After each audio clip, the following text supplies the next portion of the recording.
Because I graduated when I was 17. And when I came out of the coma, when I was in the hospital, my mother said she couldn't believe that I could talk and, I was normal. So I went back to school, and that was the junior year. So I imagine I was 16. And you said you didn't remember what had happened? Except for what your mom told you? Right. I mean, I could see what happened because I had patches on my eyes, a hole in the back of my head, and of course, it was in the newspaper, but they never showed me the picture they had of me in the newspaper. You were beaten terribly. I mean, yes. I've read that. Yeah, my head was really banged up. Elmo Smith was accused of it. He was accused of many crimes in Montgomery County. Included in them was your assault. Did you identify him, or did the police bring him to you? No, the police, from what I understand, he drove the PNW, first of all. And I rode the PNW from Hughes Park to Norristown. And you know how kids are when they talk to the conductors and the bus drivers. So I talked to him, and he knew me. And I guess I had probably told him about the old lady that I lived in the house, in my bedroom, but because she couldn't hear and she couldn't see, and I took care of her. So, how you tell people your business, and you don't think a thing of it. Well, I had told him all this before it even happened. So when he hit me, he made so much noise. My mother was in the other room, my dad was working, my sister had another bedroom, and I'm in the bedroom with Aunt Mary. Well, when he hit me so hard, he woke my mother. And she thought it was the furnace in the cellar. So she knows I could fix it. I knew how to bank a fire. So she comes in to get me, and when she did, he heard her, and he hit her in the face with the rolling pin. I beat it down the steps. Now, we lived out in the country, so we didn't lock the doors because it wasn't necessary. So I'm telling you this of what I know, what my mother has told me. And the next thing you know, I'm in the hospital. Right. And I didn't know, I was unconscious, I think, for a couple months. Mother said she didn't think I was going to be normal. Right. Well, when I woke up, just like I am right now, I could talk, wow. But I didn't remember what had happened. Right. I didn't know why I was there.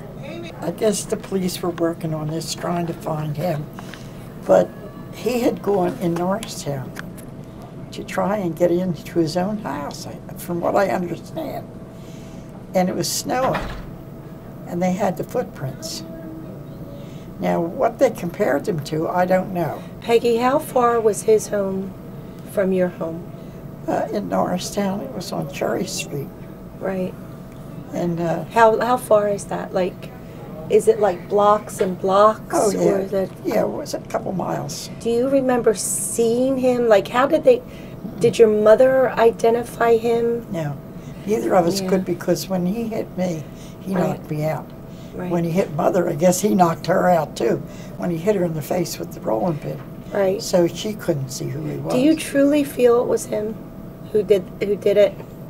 Or, in time, do you feel he did it? I do, because the way he hit me. Yeah, but if you didn't see, the person that the conductor that you talked to, that man, that Elmo Smith, he was accused of many crimes. At the time he did that, he was accused of doing that to you.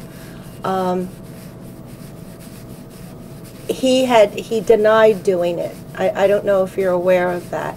No, I don't know anything about the story except what my mother told me. Right. Did you have to go to a trial or into court, or? I don't think I did. Really? I really don't think I did, Donna. If I did, I don't remember.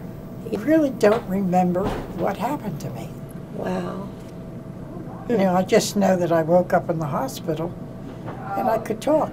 But I had bandages on my face and my head because there was a hole in the back of my head, I guess from the handle of the rolling pin. So you never, what did you think?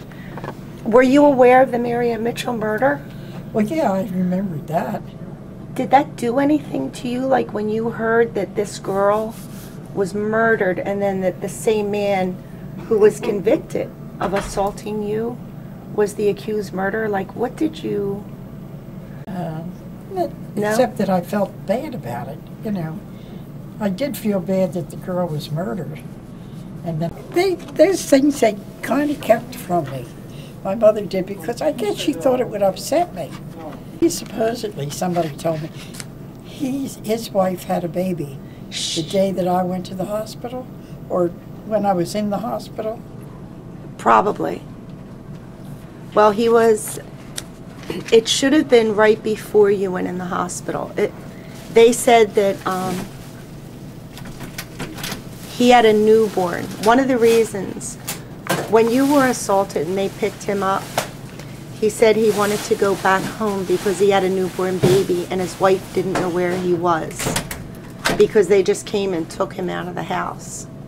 And they wouldn't let him phone and tell his wife that he was safe. He was with the police.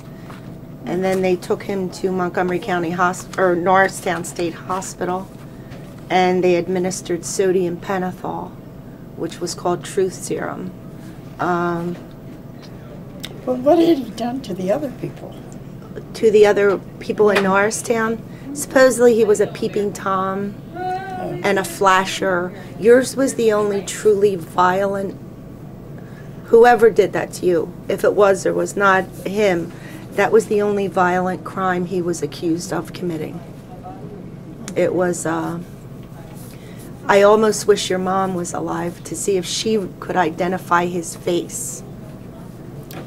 Well, I don't know, because she never said she did. Yeah. She never told me that she did. And, you know, none of the newspapers were left laying around. Right. I never read any of them. Right. I guess Mother didn't want me to know what happened. But it was your house that it was in the snow, correct? Yeah. That was the last of the assaults. Yeah. And at that time he was driving the train. Yeah. He was the conductor on the PNW. And are you... Not the conductor, the driver. Are you from Bridgeport or are you from Upper Norristown? Merion. No, I'm from Upper Hughes Merion. Park. Okay. Right. Hughes Park. Because there was only my house and the house next door. And there was two boys and the father. The mother had died, and they were like brothers to us. You know, there was no thought of them doing any harm. No hanky-panky. No. But George and I went to school together. He was in my class. And I'd get the trolley from Hughes Park to Norristown. And every now and then I'd go to Bridgeport, but I had no reason to go because I didn't have it. Well, I did have relatives that lived in Bridgeport, but I didn't visit them very often. And Peg, you were dating the fella that you married at the time, because you said you got married right after high school? Yes. So you were dating at the time? Yes. Oh. I don't think I went with him before this happened. No? No. You met him after? Yeah. Marion Mitchell's murder was horrible. And there was always reference back to you because they said, you know, he had beaten her. But did he beat Marion Mitchell? He did. But I have learned so much, Peg. If you get to read the book, I've learned so much that I do not believe he killed Marion Mitchell. I don't know if he beat you because I don't know enough. I know in Montgomery County there were crimes. There was like a flasher, a guy that was exposing himself. There was a man looking into homes. Sometimes they said he would cut the telephone wires. He was accused of every crime that was committed in Montgomery County. And when you used to speak to him when he was on the train, did he seem weird? Did he seem nice? Did he seemed very nice. Well, when I spoke to him, he seemed very nice. Like that he looked young to me. Mm-hmm. But, you know, I just sat there and talked because it was I could almost stand from Hughes Park to Norristown, because it was just Hughes Park, Bridgeport, and Norristown. I didn't think a thing of it. There was a seat there, and I'd sit and talk to him. And like a teenager, I probably complained about the fact that I had an old lady living in the room with me. You know, just like natural, like kids would talk. Yeah. And that's the only thing he knew. Now, see, he had to know that the woman that was in the room with me couldn't see or hear. Or he wouldn't have done that. Yeah, or he wouldn't have come in my room. And, you know, that's the only thing that I ever thought. Right, that Well, he I knew would that do that. information. Yeah. Would there have been other relatives or the neighbors or anyone else who might have known that? That my aunt was in the room. The boys next door knew that she was there, but Yeah. they were like brothers to me. Yes. Did he try to sexually assault you, do you know? I don't think so, but if he did, they never told me. Because, you know, when he beat me over the head, I guess it was noisy. I don't know. But when Mother came out of the bedroom, Daddy was working, Right. and Mother came out, and we had like a foyer at the top of the steps. And Mother's room was there, and mine was here. And he whacked her with the rolling pin and then beat it down the steps. So she never really seen him. Yeah.